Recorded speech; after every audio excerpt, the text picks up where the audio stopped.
Until recently, if you wanted a truly big screen, you had one choice, a front projector. Of course, it was only a matter of time before flat panel TVs caught up with projectors in terms of size, but there has always been one last hurdle, and that's been price.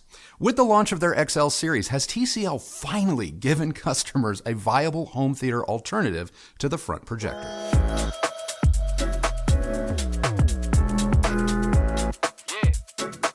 Coming in at 98 inches, TCL's 98R754 is a Google-powered 4K 120 smart TV featuring full-array local dimming with a reported 192 zones. TCL's QLED tech is capable of displaying HDR content, including Dolby Vision, with true-to-life colors and contrast. Along with supporting HDR content, there's also gaming-centric features like Auto Game Mode, ALLM, and VRR. Yes, the TCL is an HDMI 2.1 compatible display with two HDMI 2.1 inputs and two HDMI 2.0 inputs. It has ARC, EARC support, giving users access to Dolby Atmos content through their compatible AVRs. In addition to its Google TV OS, the TCL also has support for Google Assistant, Chromecast, Alexa, Wi-Fi, and more. So just how big is 98 inches? Well, we're pretty accustomed to larger televisions, and even I was shocked at just how much bigger 98 inches initially felt to our usual 85. Over time, you do get used to it, and after about a week or so, it actually starts to look normal.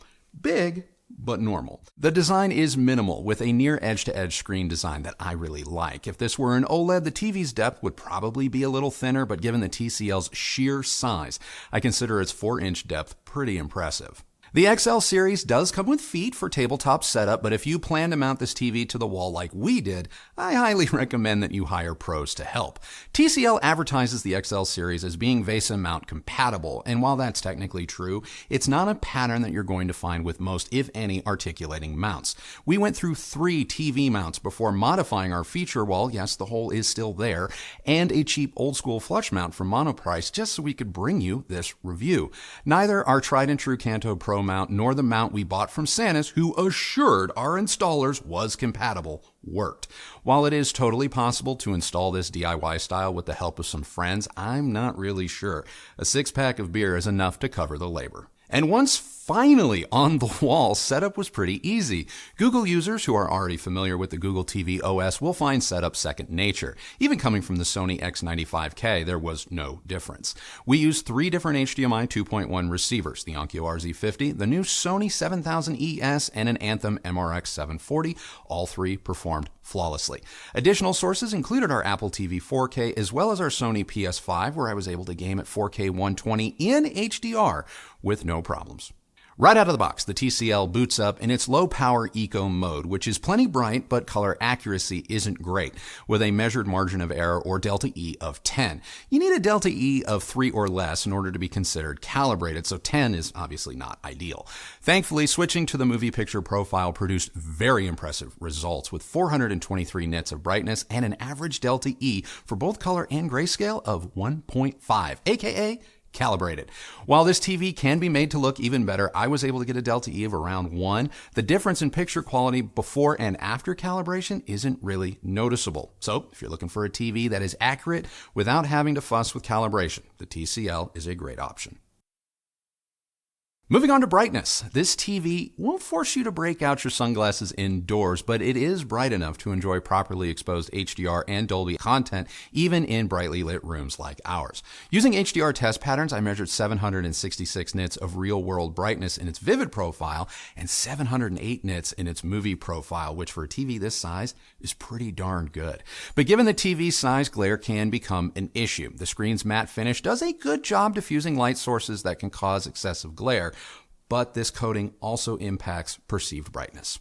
But measurements don't really matter if the experience isn't great in cinematic, am I right? So watching films like Top Gun Maverick, Elvis, Wakanda Forever, and Shotgun Wedding, the TCL more than delivers. Honestly, it took about 2 minutes of Top Gun for me and Christy to be completely sold on the TCL because bigger is truly better. While this TV lacks outright pop, similar to, say, the Samsung S95B OLED, it has a much more natural looking image, which I prefer.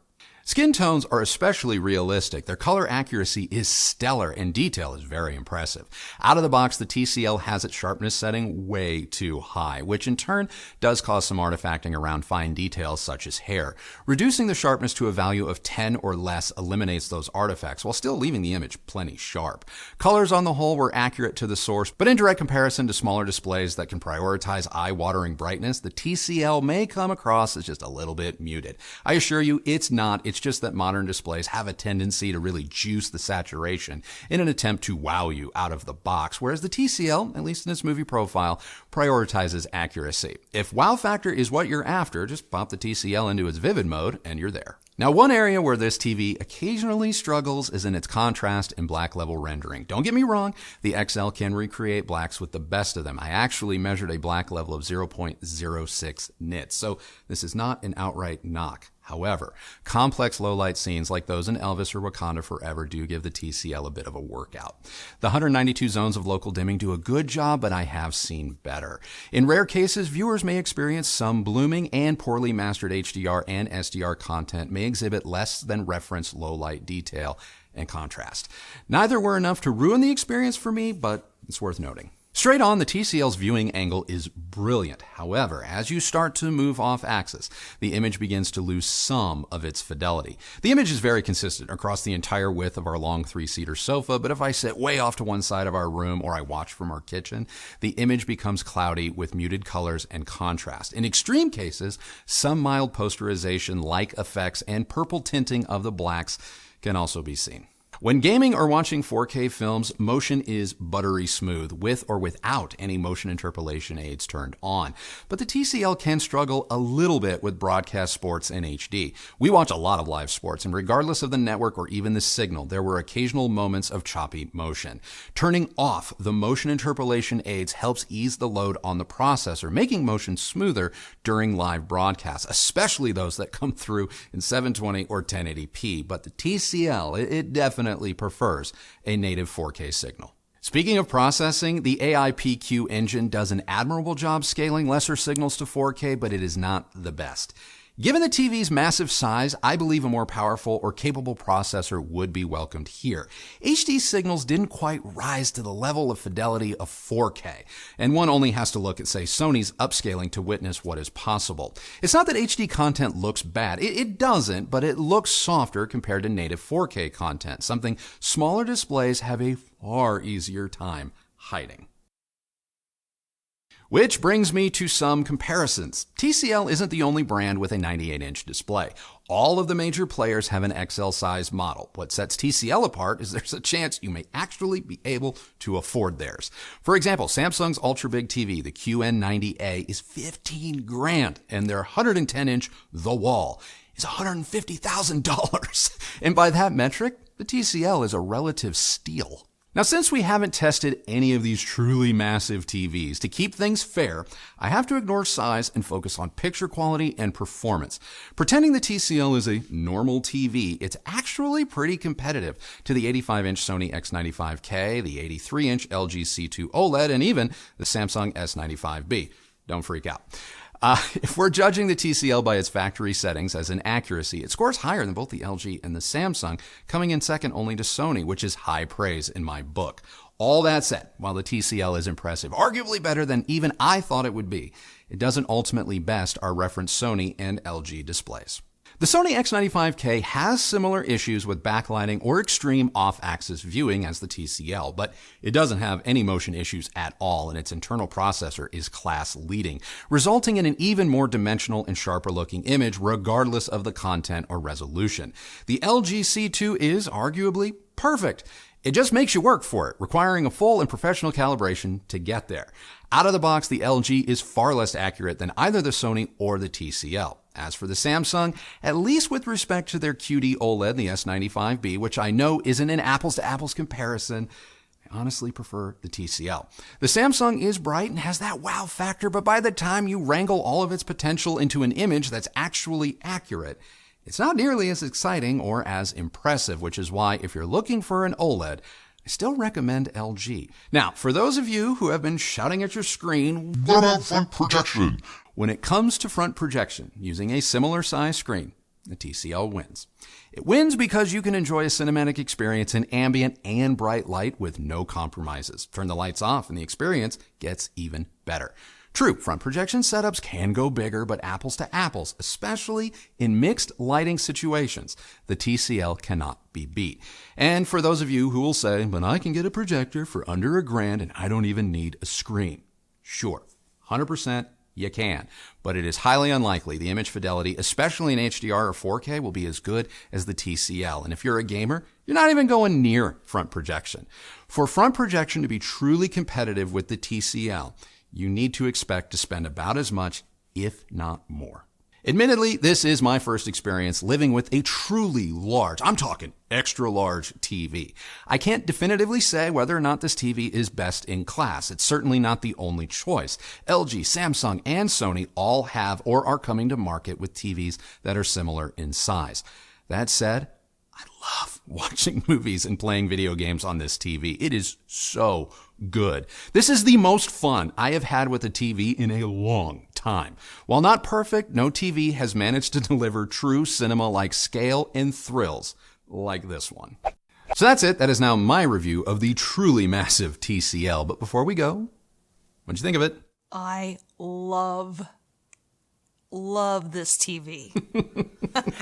I totally get now why people don't want to let go of their projection screens and all of that, and why they're somewhat willing to accept a mediocre image in exchange for having this kind of experience. Because nothing beats a really big screen. Yeah. I honestly, I don't know how I can go back. Yeah, I was afraid you're going to say that.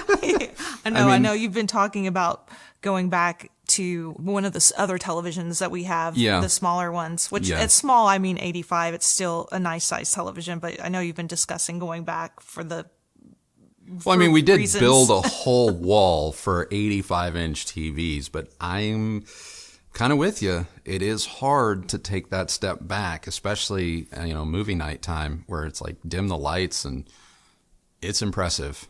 It's really impressive. I may have to redesign the entire front wall if we keep it, but it might be worth it.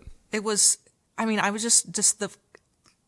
just what came into my mind just now was watching the Rihanna Super Bowl performance. Yeah. It was so good on this big TV. Yeah. I think you might have lost some of the grandness if you're watching it on a small screen, but I don't think I would ever go to projection over something like this. I just see this TV as being capable of doing things that a projector just can't. It absolutely does things a projector can't, minus sheer size. Yeah. I'm really, really excited to see the evolution of these large panels. I think it's only going to get better. Yeah. And more affordable. Yeah, absolutely. 100%. I mean, the fact that I think in 2007 or 8, I reviewed my very first 100-inch plasma TV from Panasonic, and that TV was $150,000 or $200,000, and it weighed almost 1,000 pounds. So you had to have a structural engineer come to your house to determine if you could even fit it through the door, your house was structurally sound to hold it, blah, blah, blah. And I thought at that time, I was like, man, this is just a rich person's exercise, And then I think it was in 2015 or 16, Vizio made a 125-inch LED. Granted, it was pretty much just a showpiece, but they also were charging $250,000 for it.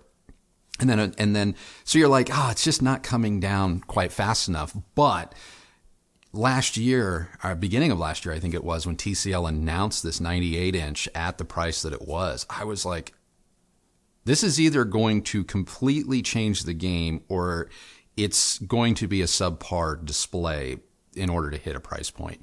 And I have to say, I am very impressed. Same as you. I don't know. I think maybe I had lower expectations and maybe that's why I'm a little bit more excited about it than maybe. I don't know. Like I said in the review, it took 2 seconds. Once we finally got it on the wall, it took 2 seconds for me to go, damn. Well, this changes everything. Yeah, I totally agree. I really do. I just moving past the obvious like awesomeness feeling that you're in a theater. One thing I really appreciate most about TCL is that they just have a very natural looking image right out of the box. I feel the same way about the Series 6. I wasn't as surprised that it looked good. I was more concerned. I was more worried that it wasn't going to be bright enough. Yeah. But I think it totally is. Yeah, it's plenty bright. I will say this TV is better than the 6 series, so this is not like a big boy girl 6 series. It is different.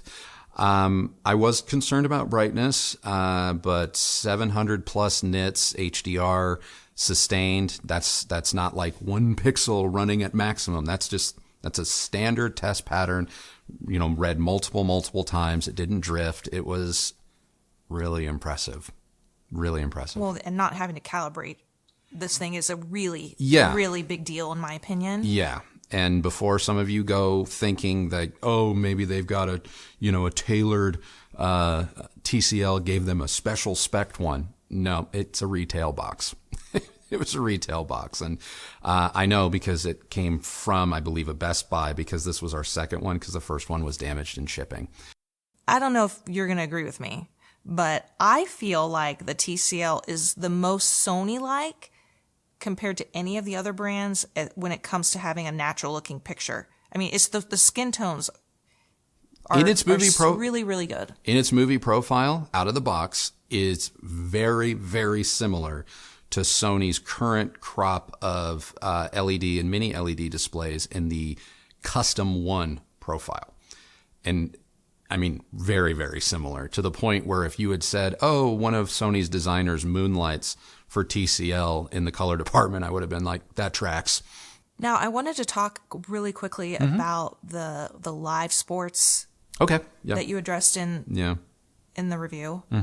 I don't know. And you and I kind of talked about this last week, I think. I kind of felt like we talked about, is the TV getting better or have we just gotten used to it?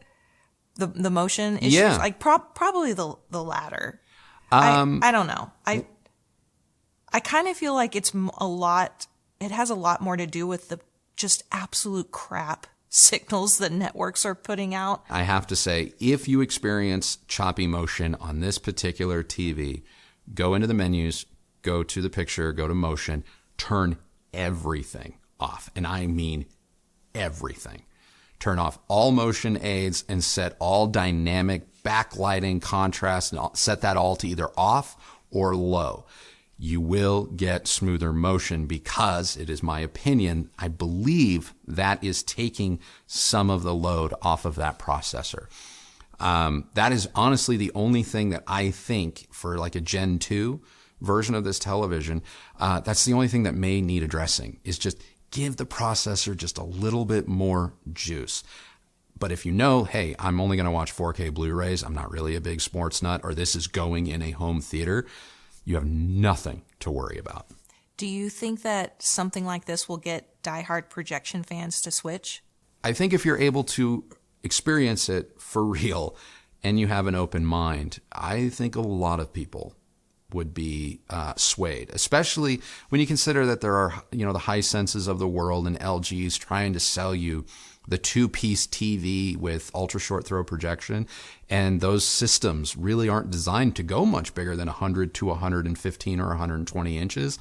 I would take this, knowing that limitation, I would take this any day of the week and twice on Sunday, because if you have ever had to deal with an ultra short throw projector as far as aligning it and doing all of this, once you get it set up and perfect, you're like, thank you. And then you were paranoid, like someone's going to bump it or someone's going to, do something. And then you're always stuck with, where do I put my center channel? Where do I put my sound bar? You don't have that problem with the TCL. I know that price is going to be the biggest hurdle still. Absolutely. I mean, because this TV is still very expensive. Yes. But it does go on sale on occasion. In fact, it was just on sale a couple weeks ago, right before the Super Bowl. Yeah. I think they took 40 off of it. Yeah, is that what I was going to ask? I think it was remembered. 40 off. This TV sat at just below $5,000, and at that price, holy crap! It was a steal. Yeah, and we let some people know. So if you subscribe, and if you're not subscribed, you should be subscribed. Yeah.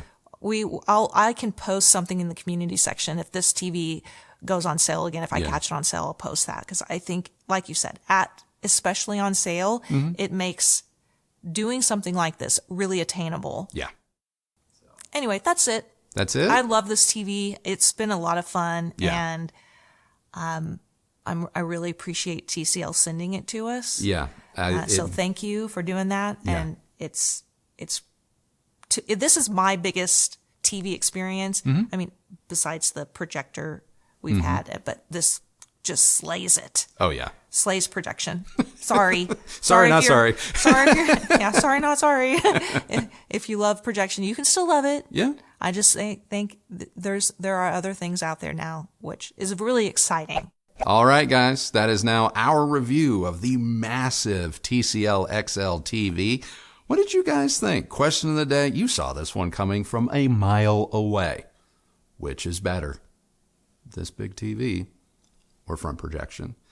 My question, though, is the question I gave to you is will diehard projection fans consider this? Will this make them? Is this making you look at your projector and go, sound off? Be respectful, but sound off, because I have a feeling there's going to be a lot of, shall we say, feelings about this topic. So I want to hear about them, and let's get the discussion going. If you like this video, please do give it a thumbs up, like, and subscribe. Go ahead and ring that bell so that you're notified when new videos come out. If you use any of the links Christy left for you down below, know that that is a great way that you have continued to show your support for this channel and the work that we do here. And both of us thank you all very, very much for doing that. Follow me on Instagram at Recovering Audiophile, and that is it for us today. So remember, the only person who has to like the sound or sight of your system is you. So happy listening, happy viewing. Thank you for watching. See you on the next video. Bye.